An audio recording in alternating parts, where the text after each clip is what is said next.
Chapter 111. Heather, POV. Mason and I danced to one of the slow songs, enjoying the moment together. Many people left the dance floor to let us dance alone. I almost growled out, annoyed by this. I had looked over at Harold and given him a pleading look. He chuckled at me. Standing up, together with Sabrina on his arm, Harold joined us on the dance floor. It seemed to shake those around us out of whatever had frozen them in place, and they rejoined the dance floor. We danced a few dances before I became more and more aware of people watching us, not really dancing. I had no idea what had caused them to stop again. I looked around, and there were at least 20 couples still on the dance floor. But for some reason, Mason and I had gained their attention again. When the song finished, I pulled back, and Mason got the message and walked me back to our chair. "Heather?" Alice leaned over and whispered to me. I turned my head to look at her, tilting my head as if asking a question. Her eyes were wide, and there was a grin on her face. "You're glowing," she whispered. I frowned, wondering what she was talking about. Mason leaned over and nibbled on my ear, and then whispered into it. "You have the pregnancy glow, and people can see that glow. You're radiating." Mason glowed with pride. My mouth formed an O as I looked at him, still a little shocked that I was glowing enough for others to see. This was strange. I can't say I have seen a significant glow before with other ladies when expecting a pup. Alice did not say anything else. She just looked at me for a little while longer, taking in my appearance, before turning back to the conversation she was having with Sabrina. I did not expect anything else. Sabrina is the new queen, and I'm sure they have lots to talk about. I don't think Alice has given up all her reins yet. With Sabrina being a new mother, Sabrina is most likely okay with Alice's assistance. Mason asked if I would like to announce it to the people here tonight, and I shrugged my shoulders. I guess they could tell already. I had no idea that I would glow like this, and I wondered if it was a lichen thing, or because I was the queen. When Harold returned to the table, Mason asked him, when he made the announcement of how many had found their mates and had paired off tonight, if he would include why I was glowing. Harold looked over at me with a genuine smile and nodded his agreement. I whispered in the mind link what I would like him to say. His eyes widened, and his smile grew. As the clock hit midnight, Harold stood waiting for the attendant to bang his staff and get the crowd to acknowledge him. The hall got quiet, so he could make the crowd settle down, and he looked at Mason with interest as he waited for everyone to pay attention to him so he could start his announcement. "Good evening, lovely people. It is now midnight, and everyone who we feel will find their mate today, I expect, have found them. With that in mind, I would like to announce that tonight has been a success for 103 newly formed couples.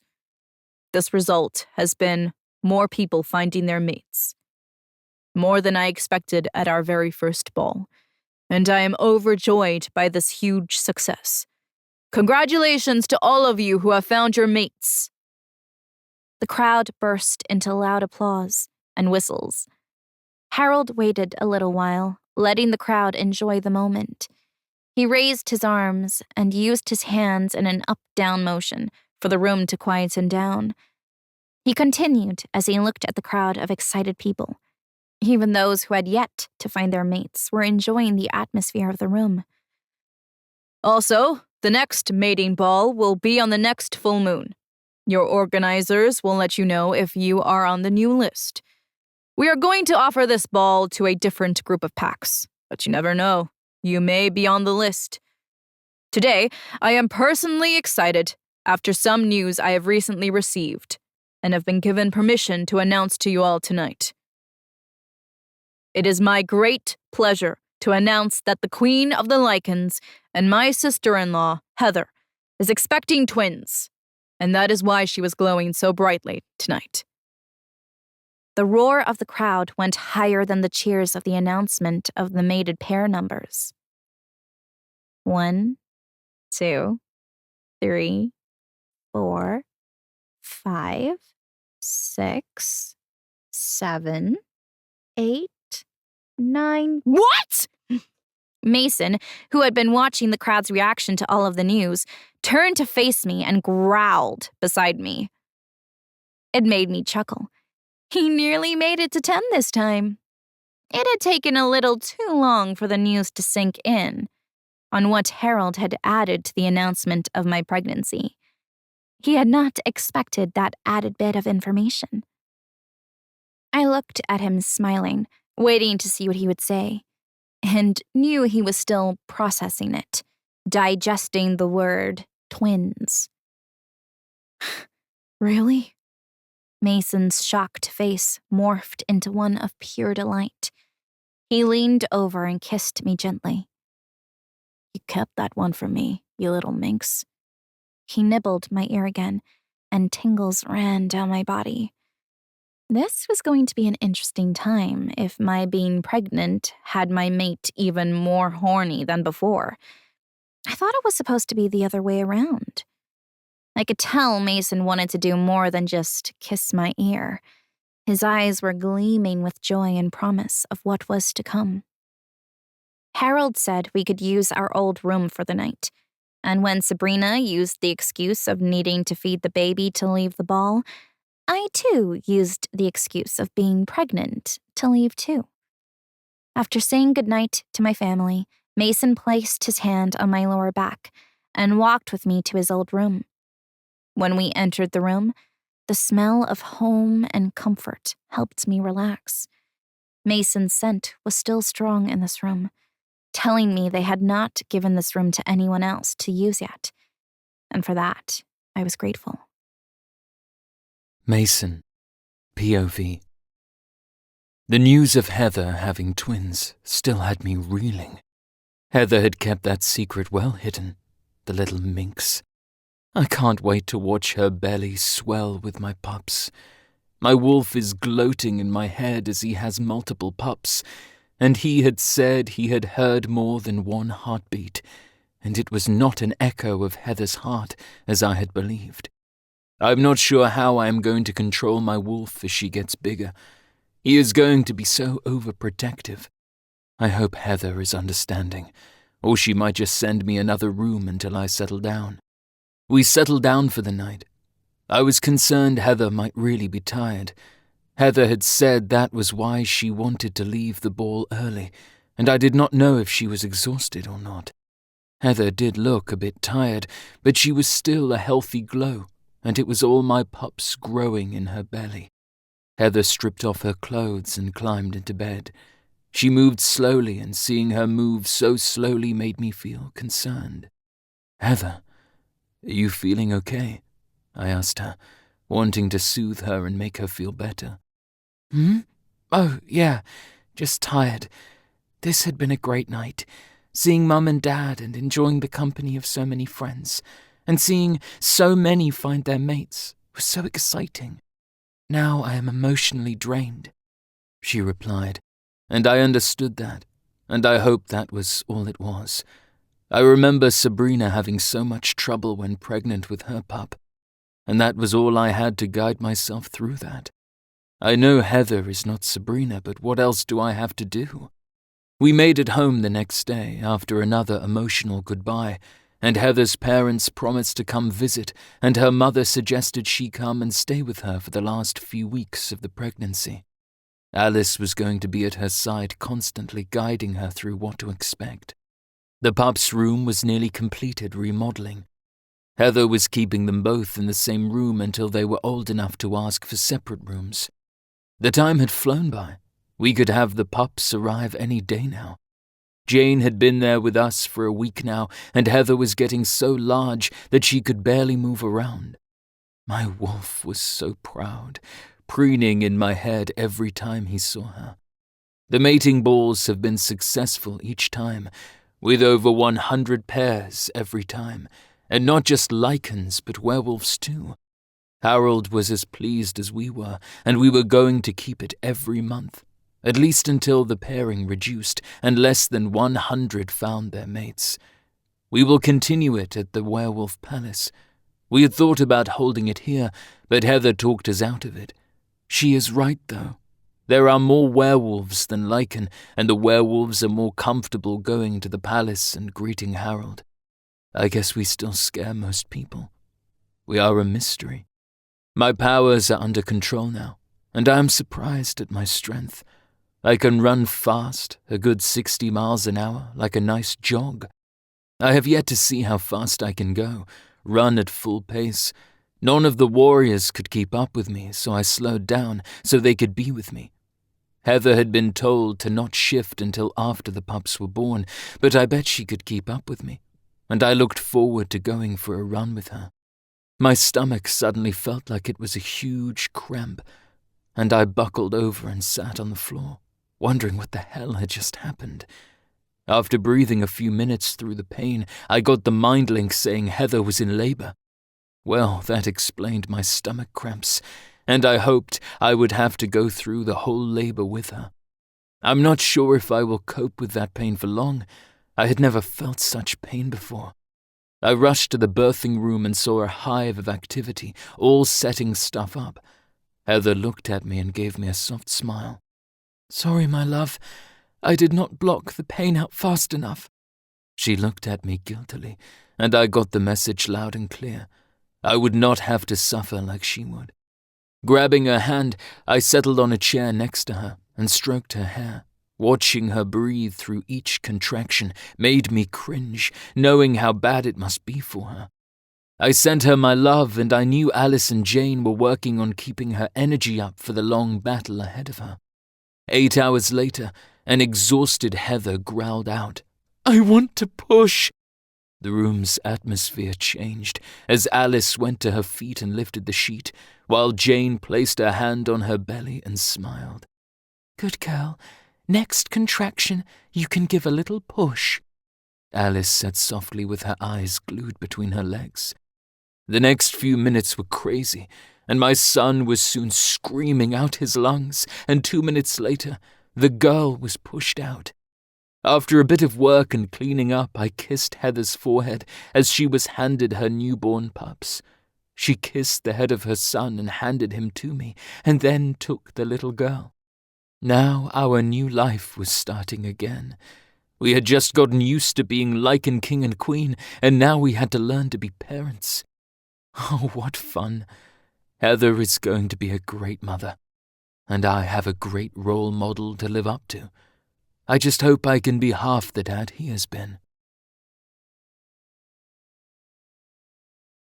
Chapter 113. Heather, POV. Once the pain of the contractions was over, my babies were handed to me. It was as if all the memories of the pain disappeared as I looked lovingly at the rewards at the end of these long hours. Mason was great, sitting by me the whole time, holding my hand, and whether he was aware of it or not, he was giving me energy throughout our mate link. He was strong and so supportive. He's going to be a great dad, and I'm so glad he is my mate.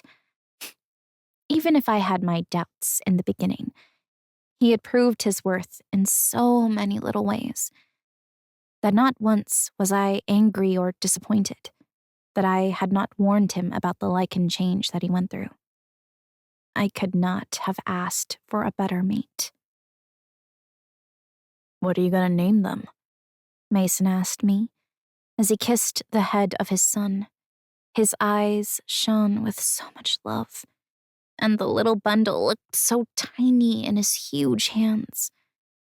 You would have thought I was having an elephant with the size I'm at. But though these two are tiny bundles to us, they were already the size of a normal werewolf baby of 1 year old. They were a normal baby size, very large. But to us, who are larger than normal, tiny. And I would have it no other way.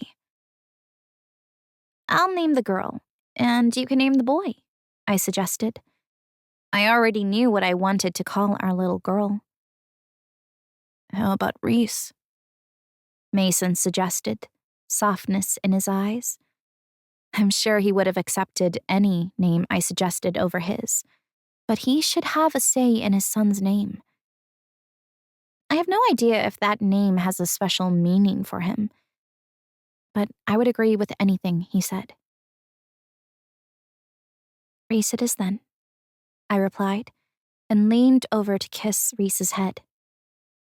Hello, Reese, I whispered softly, and smiled up at Mason, who was watching us closely with so much love in his eyes. This was a very emotional time for both of us, and he is openly showing his vulnerability at this moment. What about our girl? Mason whispered softly, and then he copied what I had just done, whispering his name to our son with reverence, and then looked over to our little girl, who was still sucking away contently. Brenda, I replied, and kissed our little girl on the head lovingly. Mason's eyes widened at first, and then a smile beamed across his face as he took in his daughter and her new name and the significant meaning of that name. Giving honor by naming a new life after the lady that started to learn of our new life. It's a nice thought, Heather. I'm sure Brenda would be proud to have our daughter carry her name. Mason looked pleased by my choice of name, and I'm sure Brenda will get in contact with us before she moves on. Move on. I had not thought of her moving on and leaving us. I liked the thought of her being around to help and guide us. I have no idea what happens once we leave this life, but I'm sure whatever happens, Brenda deserves the best, and I would be selfish to hold her here. Mason watched me feed the two, and he talked to those who came to visit and left. Just as I was finishing up with the feeding, Mom and Dad rushed in the door, beaming with joy at the sight before them. Mason was on one side of the bed, holding Reese over his shoulder, trying to burp him, while Brenda had a few more sucks to fill her belly. I could already tell she was going to be the hungrier one of the two. Sweetie, how are you? Mom asked, most likely already knowing I had a boy and a girl. Fine, Mom. Would you like to hold Brenda? I pulled the baby off my breast and handed her over to Mom. Mason handed Reese over to Dad. Both now held our children. I climbed out of bed and kissed the top of their heads. I need a shower. Be back soon. Waving to the family, I went to shower, knowing my children were in the best hands possible.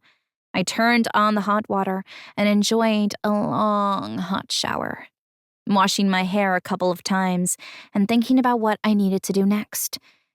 I would not take time to sit and enjoy our children like most mothers do. I have a kingdom to continue to run and still have a few more issues to iron out. Mason is going to organize some security detail for our babies and a new nanny, since I don't really like the one we hired. She was nasty to other staff members, as if being the nanny to our children gave her extra privileges. I'm glad that Mason suggested bringing them here to live for a while before the babies were born, to see how they would act around others. And one lady was not a very nice person, or should I say, someone I don't want to have any influence around my children. Mason, POV. The babies are settled now after having had their first feed, and Heather is taking a shower.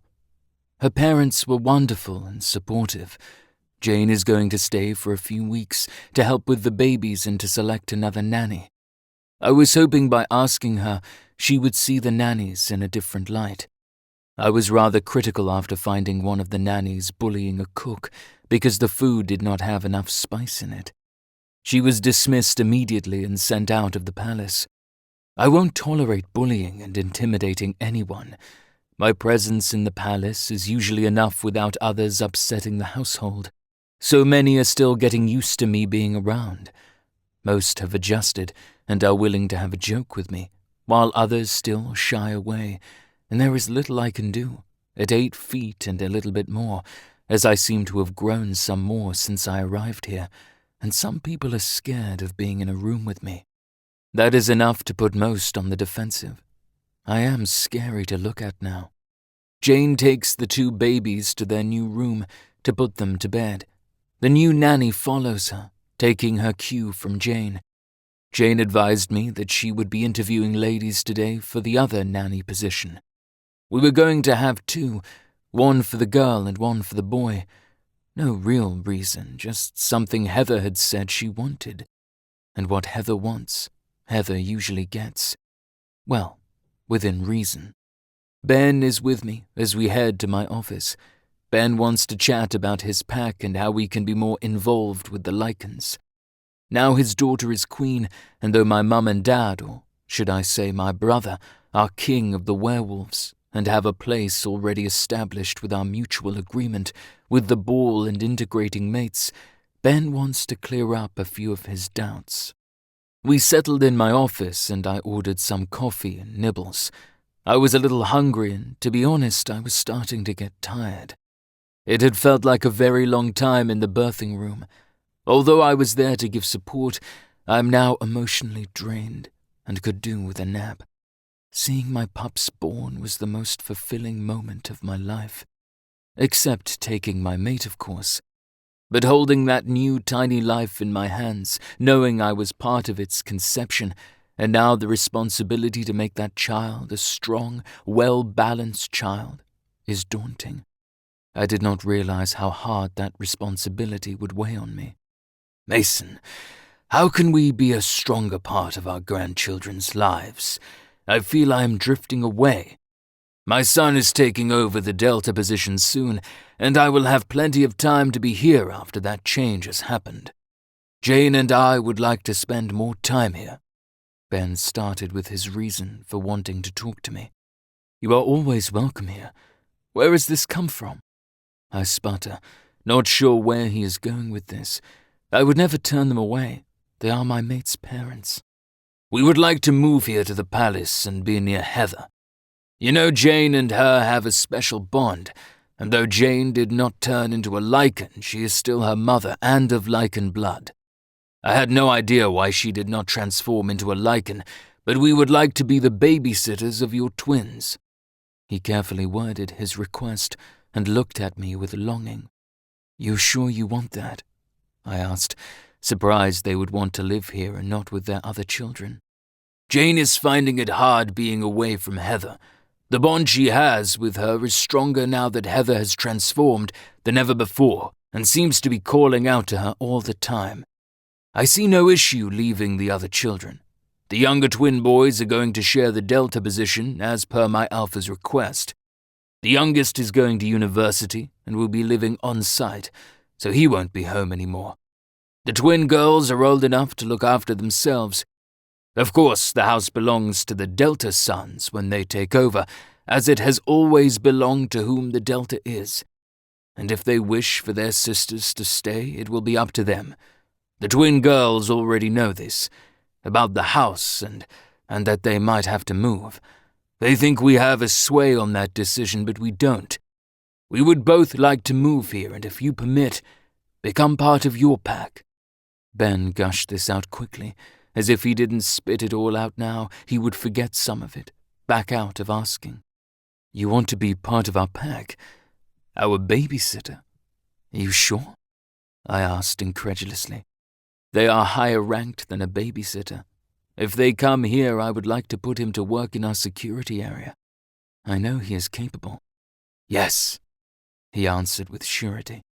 Welcome to the pack. We can do a private ceremony once you have finished what you need to do with the twins and move to the Delta position, although I would like you to join our security team. I trust you more than most here, and know you will have my back, I offered.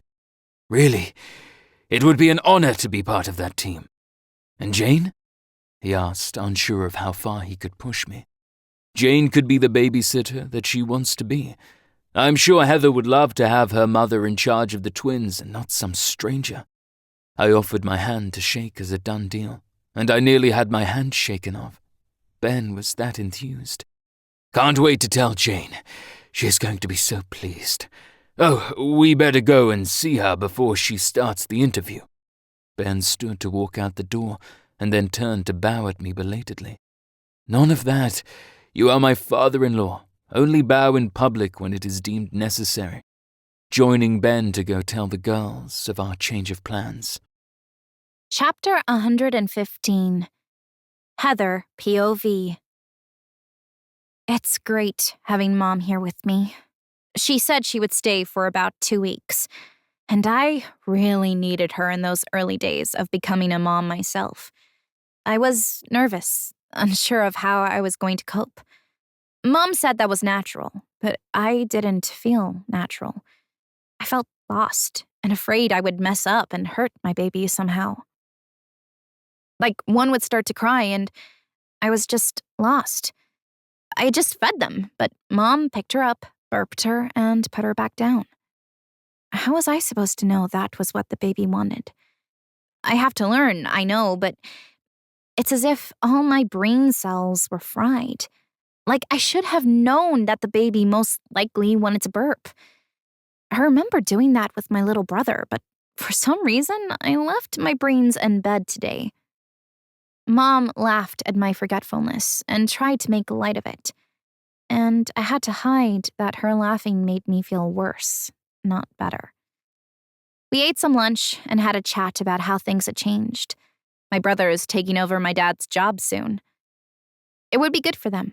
They had been working really hard to learn how to do it.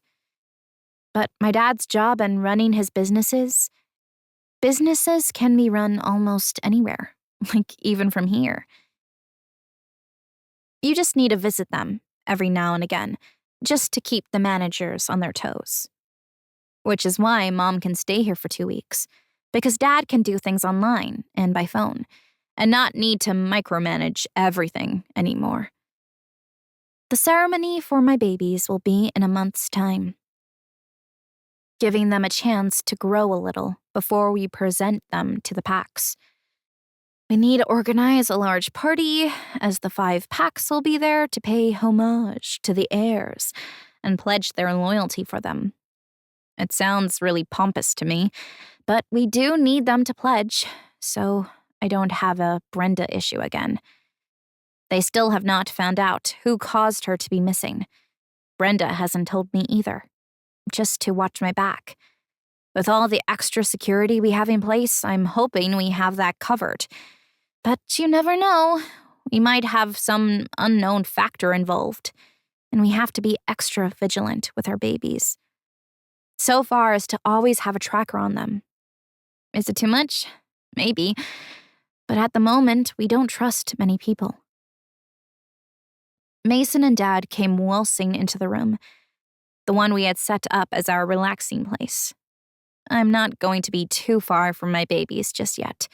My need to be near them would not let me wander too far. Mason had a big grin on his face, and I wondered what Dad and my mate were up to. Have you had lunch? Jane asked when we sat. We ate while we chatted, but I missed my mate. So here we are, Mason said. I was shocked at his soppy behavior.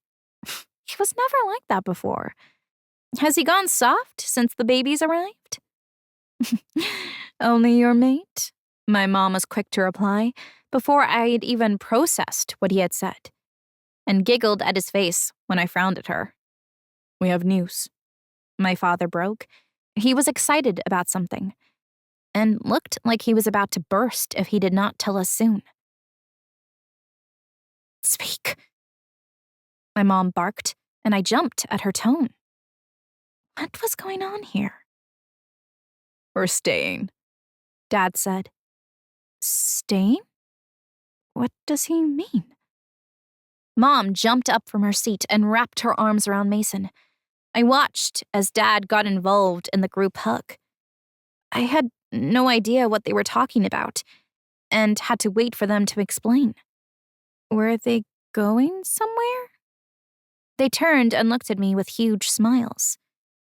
Care to explain? I asked, still confused. Ben is going to join our security team. Jane is going to be our babysitter, so we don't need to find another one, Mason said, beaming with happiness. You're going to stay here? What about your pack? They're going to join our pack, love. He saw I was not on board with their excitement. Joining us? But you're leaving your Delta position, Dad? The Alpha wants to step down. The ceremony will be soon, and I'm no longer going to be the Delta. The twins will still be there, and I get to come here. Your mom is having trouble being away from you, Dad said. I looked over at the red-faced mother of mine. You are being drawn here? Mom nodded. Are you sure? Mom nodded again. I got up and wrapped my arms around my mom, and another group hug was formed. We can stay in the room you've already located to us. That way I can be nice and close to the babies. Ben and I have discussed this a few times over the past month, and we spoke with our Alpha too. He is more than happy for us to shift packs to be with you. He knows how important you are, and how I am being pulled apart being this far away from you. We won't be any bother. I promise you whatever you say goes, even if I don't agree with it. You are the boss of those two darlings' upbringings. My mom was trying to let me know that she was not going to take away my being a mother from me, in the best way that she could. But that was never the issue for me.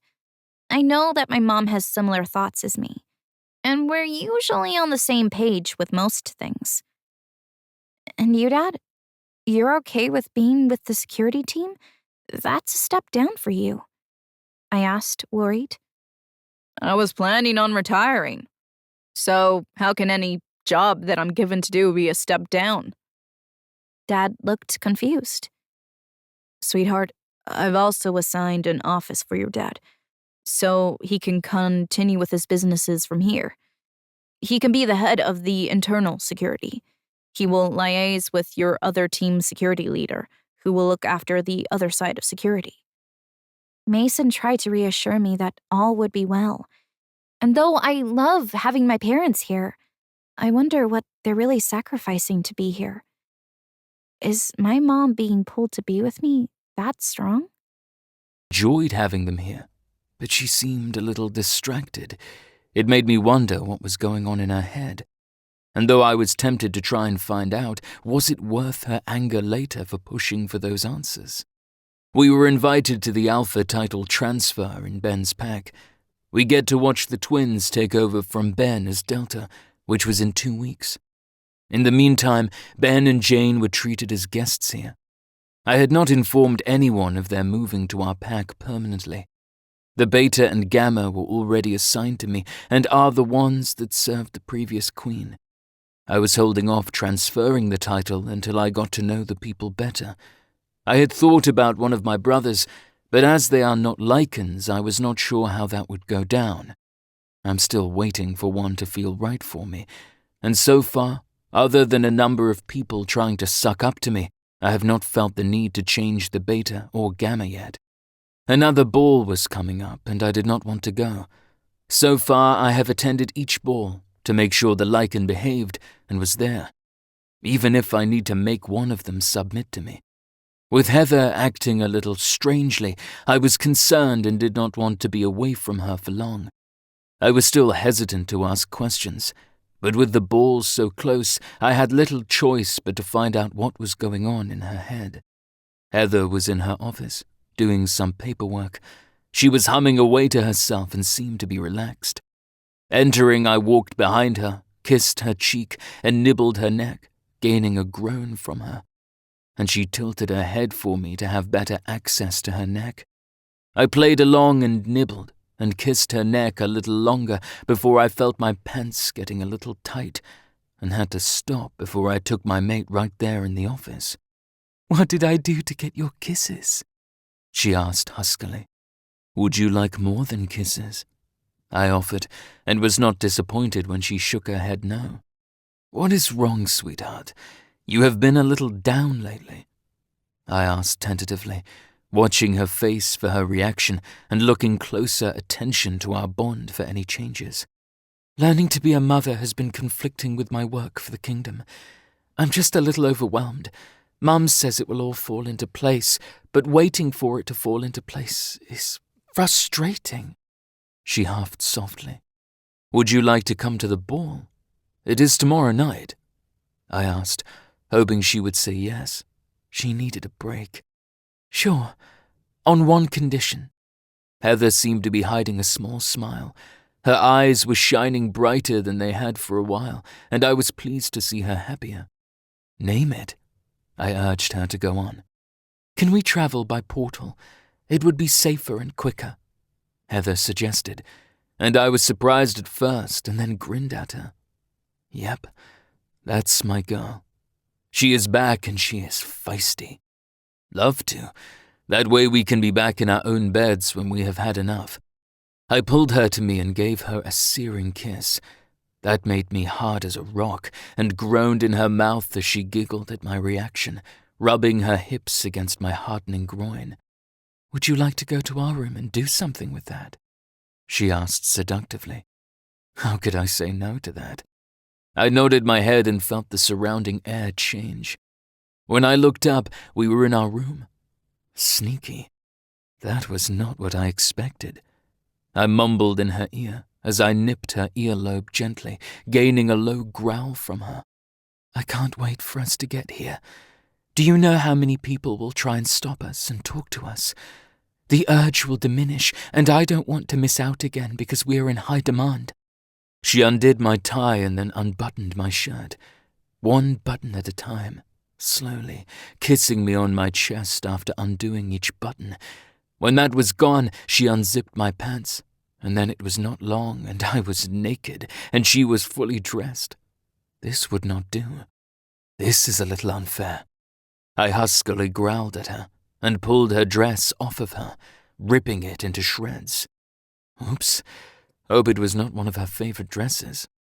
I lowered my head, captured her hard nipple, and suckled. "Oh, milk.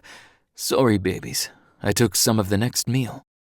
I say, not that I forgot about having babies, but I did forget briefly about Heather feeding them. "Don't stop," Heather said, all breathy, and pushed my head back to her chest. I licked and played with the enlarged nipples. The babies did me a favor. They are nice. I wonder if they will go back to normal size after the babies are no longer on the teat. Heather groaned some more and tried to get me to lay on my back on the bed. Of course, I complied. It is fun and saucy when she takes over. Luckily for me, she is all healed up and we can play again. She is one very horny woman at the moment, and I am happy to give her what she needs. Nothing like a happy, contented mate, and I get all the rewards. The rest of the day and night was spent in the bedroom, trying out the shower, the hot tub, the table, the floor, and yeah, even the bed. It was like my mate could not get enough. Even our lichens came to the surface for a round. It was the most amazing time in our bedroom since we moved here, and I hope we have more of these. Exhausted, we found sleep. In the wee small hours of the morning, soon we have to get up and be prepared to put on a nice, happy face while we put up with a lot of eager people wanting to talk to us at the ball. I hope I can wake up on time. It was my last thought as sleep found me.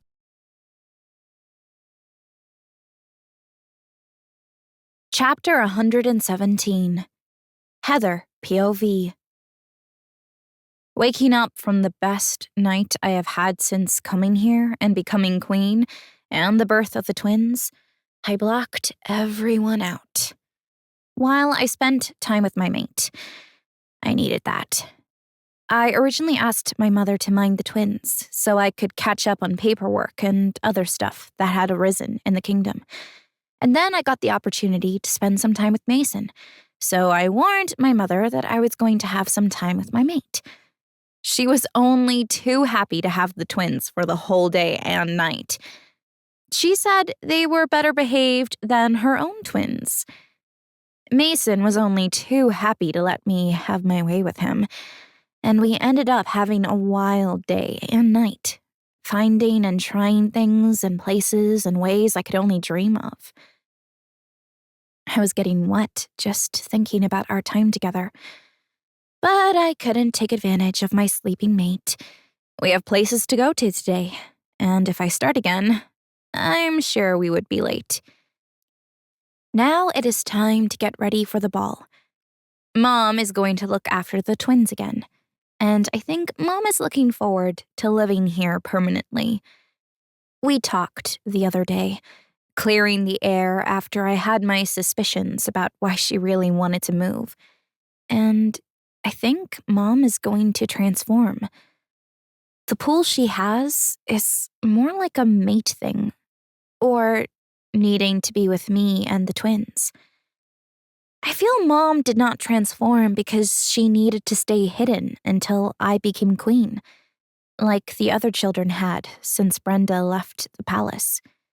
And we still have a lot of work to do, and have to try and look out and work out who took her. Brenda says she believes she knows, but I have to wait and see if they show their hands. She has been very careful not to give too much away. I tried to look into the story and all the information that we gained when we transformed, but for some reason, that part has been blanked out, hiding the information. Brenda said it was for my safety, and I guess I had to trust her. She spent a lot of years undercover, investigating, as it were, hunting her kidnapper and watching the treachery in the Lycan Palace, trying to confirm her suspicions and give me proof. I just hope we can find all of it before someone is hurt, before someone I love is hurt. I woke Mason up after my shower and started to get dressed while he showered. He grumbled about not showering together, but I knew if we had, we would still be in there and I would not be using the bathroom for the purpose that it was built for. My dress was a simple one. This day was not about me, though I guess I had to look the part of the queen, so it was a little dressier than I normally would have done if I was still the simple Heather. I pulled out a suit. I wanted Mason to wear it, so we would match, and placed it on the bed. Then started with my hair and makeup. I only use mascara and lipstick, as I still have an issue with makeup on my skin. I break out in nasty blotches that makeup just can't seem to hide. Mason walked out of the bathroom, walking through a bloom of steam, and approached me with a smirk that told me he knew what he looked like walking through the steam like that, naked with his manhood standing upright. He was showing me what I was going to miss out on, or was hoping I would like to take him up on. I really wish we had more time. I really would like to continue what we were doing last night. He is so good looking, it has to be a sin. And with him looking ready to go, I found myself staring at his offering. He stopped, standing perfectly still, letting me take all of him in. By the time I reached his face, his eyes were sparkling with mirth, and I realized he was waiting for me. Is that the suit you want me to be wearing today? He asked, pointing to the bed. I looked at where he was pointing and giggled as I reached over, lifting it from the bed. I handed it over to him, Yes, paired with that blue tie and the one with the little diamond shapes on it, please, I said. He lifted the suit out of my hands, grabbed my hand before I could lower it, and kissed my knuckles. Anything for you, baby. He had his come-to-bed voice on, and it melted me inside. And I really wanted to forget the ball and take my man right there and then. He turned and went to the other side of the bed and grabbed some boxers before putting on the suit. I watched him in the mirror as he got dressed, and by the time I was finished with my hair, he was ready, except for his tie. What is it about him and ties? Is he always leaving it for me to finish it off for him? Who tied his tie before me? Don't answer that. I don't want to know. Ready? I asked, as I finished his tie for him. I took in a deep breath, taking in his scent. Yummy and all mine. He gave me a gentle kiss, and I opened a portal and appeared in Mason's old bedroom. The room had not changed in any way. It seemed they were not going to give the room to anyone else, so it would always be Mason's room, for him to come and go as he pleases. I'm not sure I'm ever gonna get used to that, Mason huffed as he looked around his room. Why here? He asked. It seemed like his room had not been changed. It was exactly as we left it when we went to the Lycan Palace. I thought you would like to appear in a room that you would be comfortable in, and maybe find your brothers before we head downstairs to the hordes of people. Mason pulled me to him and kissed me gently. Thank you. That was really thoughtful of you. Yes, it does make it better to arrive in a familiar place. Let's go see if we can find Harold. He wrapped his arm around my waist, and we headed to the door. Mason, POV. No matter how many times we have traveled that way, I'm not sure if I will ever get used to it. The disorientating feeling I have felt as we move through space. It is a bit disconcerting to me. Heather is getting better at getting us to places quicker and to unfamiliar places, and the time from one place to the next is almost instant.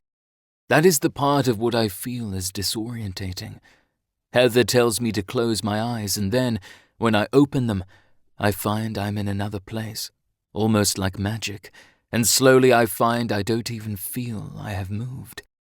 The different gifts or abilities Heather has are amazing. I don't think we have discovered them all yet. Every day something new is found, and the look of wonder on her face each time melts my heart. She's like a child with a new fascinating toy, though I know this is more serious than any toy. We head down the hallway towards my brother's suite, stand outside his door and knock. A maid opens the door. I don't know this one, but I know after the incident with the last maid, Sabrina is much pickier about who is around her private area now. Come in. The maid bows and opens the door wider to let us in, and I can feel her eyes on me, and not in a way that Heather would like. Who is it, Bertha? Harold called out, his booming voice making the maid jump in surprise and turn from perusing me. Your brother, sir. She looks back at me and smiles at me, and does a sort of flutter with her eyes as if it would appeal to me. I heard Heather growl at her, in a very low tone, making the maid blush and scurry away with embarrassment. I chuckle at my mate and glance over at her. She is sending daggers at the retreating back of the maid. This makes me feel really good inside, my ego being brushed like that. The ego was not because I am a man and like the attention of the maid I garnered, but because of my mate's possessiveness, at the maid's half-hearted attempt to impress me. Which one? Harold asked, still not coming out of his bedroom. I guess he was still getting ready. I didn't hear a reply from the maid, and I heard the audible sigh from Harold and his heavy footsteps coming our way. I guess the woman did not give him an answer, or did not know which brother I was, though I find the latter a bit odd.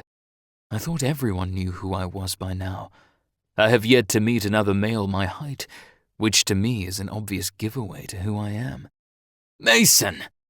Harold's voice booms excitedly as he enters the room to see who entered, pulls me into a hug and then turns to Heather and does the same, Heather patting him on the back.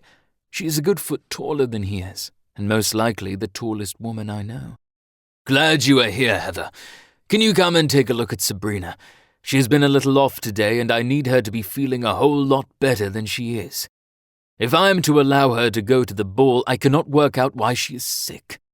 We have been so careful that since our last incident, we have changed security, and only 2 staff members have permission to come to our room to clean." "Getting rid of that maid would be a good start," Heather mumbled softly to herself. But I heard it, so it is most likely Harold did too. "What? No, she is Sabrina's family. We trust her. Though she can be pretty useless at times when she gets flustered," Harold said as we followed him through the suite. "What is going on with Sabrina? Her symptoms?" Heather looks at me and gives me the stink eye before walking through the door to the very large bedroom. What have I done now? I thought, my mind reeling at the look I had just received. "Oh, it only started today. She is nauseous and lacks energy. I thought it might be something she ate, or maybe because of being up so late last night with the young one. He is quite a character and insists on stories and pretending to read along with us. I never thought being a dad was so rewarding, though in the early days, it was all for the mother. I have found if I can find the time, the child is happy to just be with me and join in on whatever I'm doing, even if it is pretending." "Heather, it is so good to see you." Sabrina looked at Heather as we walked in. She did look a little bit tired, with dark rings under her eyes, but that could be from being up with her child, who was gaining more teeth. Heather gave Sabrina a hug and a soft glowing light surrounded her briefly. It happened so fast that if you blinked, you would have missed it. "Congratulations, Harold. Your mate is not sickly, just with pup again." Heather was still looking at Sabrina as she spoke, watching her reaction, and I guess it was not what she expected, because the next thing I knew, Sabrina gave out a loud squeal, and Harold was holding her in his arms, giving her small kisses all over her face and neck. And Heather was sort of pushed aside in all of this. I chuckled, pulled Heather to my side and kissed her on her temple. She leaned into me and we stood there watching the 2 lovebirds say sweet nothing to each other while we waited for them to compose themselves again and get over the little pleasant surprise. It is nice to see my brother taken off guard like that. He is so protective, and here we go again. Will he let her even go to the ball? Now she is carrying his pup. He was so annoying with the first one. She was not allowed to do very much at all during the pregnancy. Finally, they must have realized we were still standing there. He turned pink-faced and came and shook my hand, and I slapped him on his back while Heather gave Sabrina another hug to congratulate her this time, and then I held Sabrina and Harold, hugged Heather, thanking her in a soft whisper. But I heard it anyway. My hearing and sight were even better and stronger since I became a lichen. "What was wrong with my cousin that you growled at her, Heather?" Sabrina probed now the pleasantries were done, and Sabrina was back to normal. She fluttered her eyes at my mate and was making a soft purring sound to attract him, and my lichen did not like it. Heather replied with no remorse in her tone, and I was surprised. I had not heard a purring sound. "Yes, she does that a lot. I think she is worried she won't find her mate. She is 22 now and no sign of him yet," Harold answered instead of Sabrina. "Maybe today. I heard you almost doubled the number of attendees tonight," I suggested as he walked over to the window and looked down at the gathering people out on the lawn. They had the men in the garden area, away from the ladies who were gathering in the hall, so any mate finding would hopefully be close to the same time. We had one ball where they mingled, and a fight started because a woman was talking to a guy and the mates saw and did not like it. We have extra warriors on guard now to break up any fights. But when the fight is with higher-ranked males, Harold and I have to do the breaking up. The alpha wolf, if he finds his mate and sees her with another male, could provoke his wolf to take over, and even a strong alpha can be taken by surprise. If the alpha has been waiting for a long time, and it can be even worse, the male who was innocently talking to his mate could find himself dead or in a very bad way. Chapter 119. Heather, POV. It was a relief to know that Sabrina was not really sick. It was just the start of morning sickness, and that news was warmly welcomed. The security was strong now, and it would have been a big shock if someone was trying to harm Sabrina again. I guess once you have been targeted, you are paranoid that it will happen again. The four of us sat on the raised stage, along with the king and queen from the south. They brought 100 men and women with them. Harold and Mason had been working hard with them to get the four kingdoms united, along with the Lycans. They had talked about the king of the east and thought maybe they were the ones who took the Lycan princess, but we had no proof yet. With the aid of the king from the south, we were expecting to have some answers very soon. The king of the south had a plan, but I had more questions, and I was going to put a security watch on him. Something felt a little too good to be true. Mason was stroking my leg subconsciously, and I was enjoying the tingling when I noticed my twin sisters entering the room. Being late was not the shock. What shocked me was how they were dressed. They were stunning. Both were wearing the exact same dress and were made up to look exactly the same. I had not seen them do this in many years, and it thrilled me to see the twins like this. The way they were dressed, the careful makeup, it was how I would have put it on. They were gorgeous. Nothing like how they normally dressed. Usually, they would show lots of skin and wear short dresses, but not today. They had come dressed for the ball. I loved it. They saw me and quickly made it to our table. With a quick curtsy to the other royals at the table, the twins raced around the table and pulled me in for a hug. "Wow, you look stunning, both of you," I said, looking at them, and they twirled around to show off their dresses. "We've changed. We want our mate. Seeing all our friends and family with those cute babies, we were feeling left behind," Sylvia whispered softly, looking at the others who were seated at the table, hoping they could not hear. "Well, I hope you do find your mate then. You both deserve to have sleepless nights, like I'm having," I replied, and the girls laughed along with me. The men were let into the hall, and soon shouts of "mate" were spreading through the hall. There were many happy people, and the atmosphere in the hall was great. And then something unexpected happened. Right in front of me. My sisters both said mate, and a handsome fellow of some power came before them. And to my shock, he said mate to both of them. Lucky fellow, he gets to have both my sisters. And they could not have been happier. They always did like to share, and were worried they would have to separate once they found their mate. And that had been part of the reason why they would delay in hunting for him. Watching them all leave together, on either side of their mate, I was happy for them. They got what they wanted. I guess Michael won't be able to take them as chosen mates like he had been contemplating doing. Let's hope the rest of Mason's brothers find their mates very soon.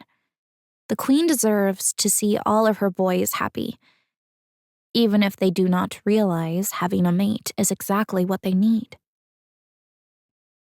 Mason leaned over and whispered into my ear. That was very unexpected. They do look spectacular, though. That color suits them. I knew what he meant. They had put a lot of effort into looking good for the ball. Mom was going to be thrilled. She was worried about her girls. They had shown no sign of wanting to find their mates for so long. Slowly, as the ball turned to dancing and laughter, and fewer people came to the main table to bow and meet us, the chatting at our table went back to the kidnapping of the princess all those years ago, and who the king of the South thought it was, and the reason behind his thoughts. If what he is saying is true, then the perpetrators died the same day as the kidnapping. That went horribly wrong. But then why all this cloak and dagger stuff? Why make me believe someone is out there, or some faction is out there that still wants me dead or what? With the kidnapping going badly, did the reason disappear behind along with them? I was led to believe the problem was still festering somewhere. But where? In the East? I need more information on what happened that day. There are too many holes in the information that I have. Could there be another Lycan faction I don't know about? Now I'm just clutching at straws. I need real information and proof, not innuendos and someone's fabricated ideas. Mason, what do you think about all of this? Do you even know the kings in the East? I asked, still not convinced and worried if I did not take this seriously, using a mind link so we could talk softly. I agree something is not right. Do you think maybe it was the South? And that they're trying to deflect the blame, thinking we're new and may not know the real history? Let's talk about it later, and let's see how far this king tries to take it. The rest of the night went well. We listened to many people talking about dresses and mated couples, and we tried to avoid talking about the kidnapping.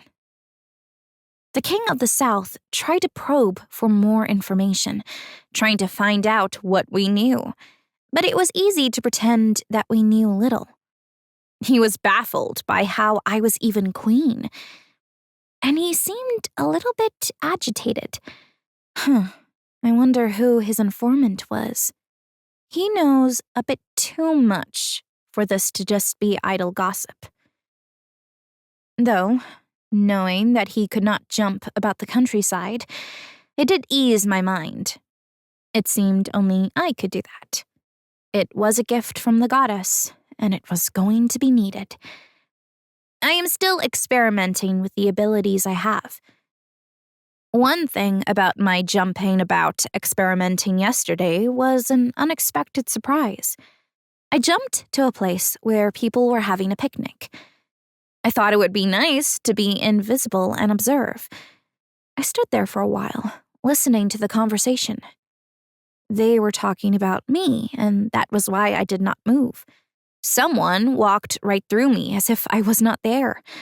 I almost gasped out loud when he went through me. I was not sure if it was because I was invisible or something else. And that's what I was currently working on. If I can move and be out of sight, I might be able to find out who is the danger to me and my family, and figure out why we are the target.